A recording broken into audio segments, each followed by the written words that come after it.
ಅಲ್ಲಿರ್ತಕ್ಕಂಥ ರಕ್ತದ ಮಣ್ಣಿನಲ್ಲಿ ತುಂಬಿದಂತ ರಕ್ತದ ಕಣಗಳನ್ನ ಕೈಯಲ್ಲಿ ಇಟ್ಕೊಂಡು ಸೀಸೆಯಲ್ಲಿ ತುಂಬಿದ ಸೀದಾ ಮನೆಗೆ ಹೋಗ್ತಾನಮ್ಮ. ನನ್ನ ದೇಶದ ಜನರ ಪ್ರಾಣ ಬಲಿದಾನಗಳ ಮೂಲಕ ಬೈಸಾಖಿ ಹಬ್ಬ ಅಂತ ಅತ್ಯುತ್ತಮ ಸುಂದರವಾಗಿ ಸಂಭ್ರಮ ಸಡಗರದಿಂದ ಎಲ್ಲಾ ಜನರು ಆಚರಣೆ ಮಾಡ್ತಿರ್ತಾರೆ. ಒಂದು ಬ್ರಿಟಿಷರಿಂದ ಒಂದು ಕಾನೂನು ಬರುತ್ತೆ, ಕಾನೂನು ಬರುತ್ತೆ.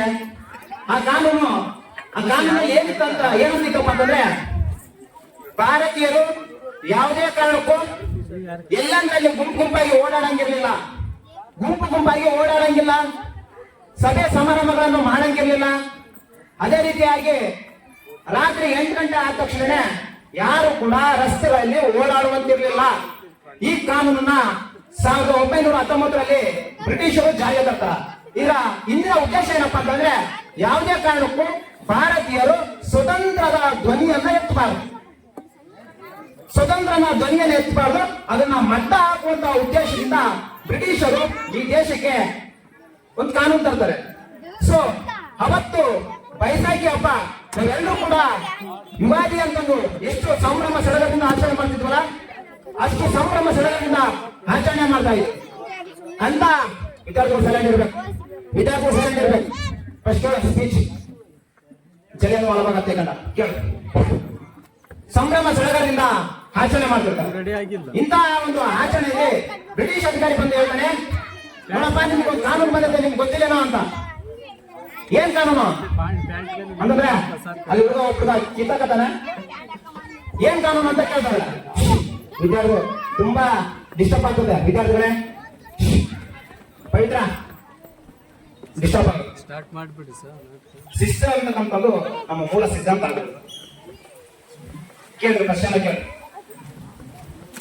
ಹಾಗೆ ಬ್ರಿಟಿಷ್ ಅಧಿಕಾರಿ ಬಂದು ಹೇಳ್ತಾನೆ, ನಾವು ಒಂದು ಕಾನೂನು ತಂದಿವಿ, ನೀವು ಸಭೆಗಳನ್ನ ಸೇರಂಗಿಲ್ಲ ಅಂತಂದ್ರು ಕೂಡ ಸಭೆಯನ್ನ ಕೇಳ್ತಿದ್ದೀರಿ, ಹಬ್ಬಗಳನ್ನ ಮಾಡಂಗಿಲ್ಲ ಅಂತಂದ್ರು ಕೂಡ ಹಬ್ಬಗಳನ್ನ ಮಾಡ್ತಾ ಇದ್ದೀರಿ,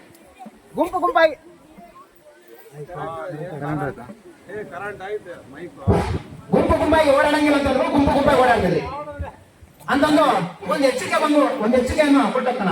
ಅದ್ಯಾವ ಕಾನೂನು ನಮಗೆ ಗೊತ್ತಿದೆ. ಇದು ನನ್ನ ತಾಯಿ ಭಾರತ ಮಾತೆಯ ಪುಣ್ಯ ಭೂಮಿ.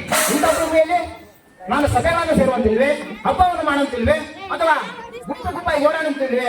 ಇದು ನನ್ನ ದೇಶ, ನನ್ನ ದೇಶಕ್ಕಾಗಿ ನಾನು ಹಬ್ಬಗಳನ್ನ ಮಾಡ್ತೇನೆ, ಸಮಾರಂಭಗಳನ್ನ ಮಾಡ್ತೇನೆ, ಸಂಭ್ರಮದಿಂದ ಆಚರಣೆ ಮಾಡ್ತೇನೆ ಅಂತಂದು ಎಲ್ಲಾ ಜನಗಳು ಒಂದು ದಿನ ಪಂಜಾಬ್ನ ಅಮೃತ್ಸರ ಎಂತಕ್ಕಂಥ ಜಲಿಯನ್ ವಾಲಾಬಾಗ್ ಎಂತಕ್ಕಂಥ ಒಂದು ದೊಡ್ಡ ಮೈದಾನ, ಇಂಥ ಒಂದು ದೊಡ್ಡ ಮೈದಾನದಲ್ಲಿ ಎಲ್ಲರೂ ಕೂಡ ಸ್ವತಂತ್ರದ ಹೋರಾಟದ ಬಗ್ಗೆ ಸಭೆಯನ್ನ ಸೇರಿದೆ. ಸ್ವತಂತ್ರದ ಹೋರಾಟದ ಸಭೆಗಳನ್ನು ಸೇರಿದಾಗ ಈ ಸುದ್ದಿ ಬ್ರಿಟಿಷ್ ಅಧಿಕಾರಿಗಳಿಗೆ ಗೊತ್ತಾಗುತ್ತೆ.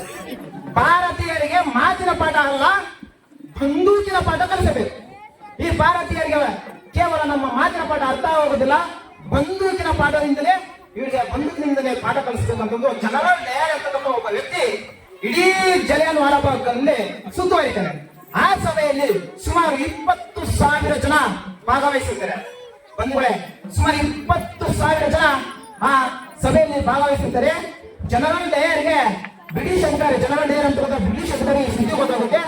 ಅವನು ತನ್ನ ಸೈನ್ಯದ ತುಕಡಿಯನ್ನು ಕರೆದುಕೊಂಡು ಬಂದು ಆ ಮೈದಾನದ ಕಾಂಪೌಂಡಿನ ಸುತ್ತ ನಿಂದಿರ್ತಾರೆ. ಸುತ್ತುವರಿಯುವ ಮೈದಾನವನ್ನು ಅಂತ ಹೇಳ್ತಾರೆ. ಸುತ್ತುವರಿಯುವ ಮೈದಾನವಂತ ಹೇಳಿದರೆ 20,000 ಜನರು ಸೇರಿದಂತ ಸಂದರ್ಭದಲ್ಲಿ ಆ ಜನರಲ್ ಡಯರ್ ಕಾಂಪೌಂಡ್ ಮೇಲೆ ತನ್ನ ಸೈನಿಕರನ್ನ ನಿಂದಿರ್ತಾನೆ. ಕಾಂಪೌಂಡ್ ಮೇಲೆ ತನ್ನ ಸೈನಿಕರನ್ನ ನಿಂದಿರಿಸಿದಾಗ ಆದೇಶ ಮಾಡ್ತಾನೆ, ಬಿಡಬೇಡಿ ಇವರ ಯಾರನ್ನು ಬಿಡೇರಿ, ನಾನು ನಿಮ್ಮನ್ನ ಇಲ್ಲಿಗೆ ಸುಮ್ಮನೆ ಕರೆದುಕೊಂಡು ಬಂದಿಲ್ಲ, ನಿಮಗೆ ಬಿಟ್ಟಿ ಕೂಡ ಹಾಕಿ ನನ್ನ ಸುಮ್ಮನೆ ಕರೆದುಕೊಂಡು ಬಂದಿಲ್ಲ, ಬಂದೂಕನ್ನ ಸಿದ್ಧಪಡಿಸಿಕೊಳ್ಳಿ, ಯಾವ ಭಾರತೀಯರು ಈ ಕಾಂಪೌಂಡ್ ಹೊರಗೋಗಬಾರ್ದು, ಬಿಡೀರಿ ಬಂದೂಕನ್ನು ಅಂತಂದು ಅಲ್ಲಿರ್ತಕ್ಕಂಥ 20,000 ಜನಗಳ ಮೇಲೆ ಬಂದೂಕಿನ ಸುರುಮಳೆಯನ್ನು ಗೈತಾರೆ ಬ್ರಿಟಿಷರು. ಅಲ್ಲಿ 379 ಮಂದಿ ಆ ಕ್ಷಣವೇ ಸಾವನ್ನಪ್ತಾರೆ. 1200 ಮಂದಿ ಅಂಗವಿಕಲರಾಗ್ತಾರೆ.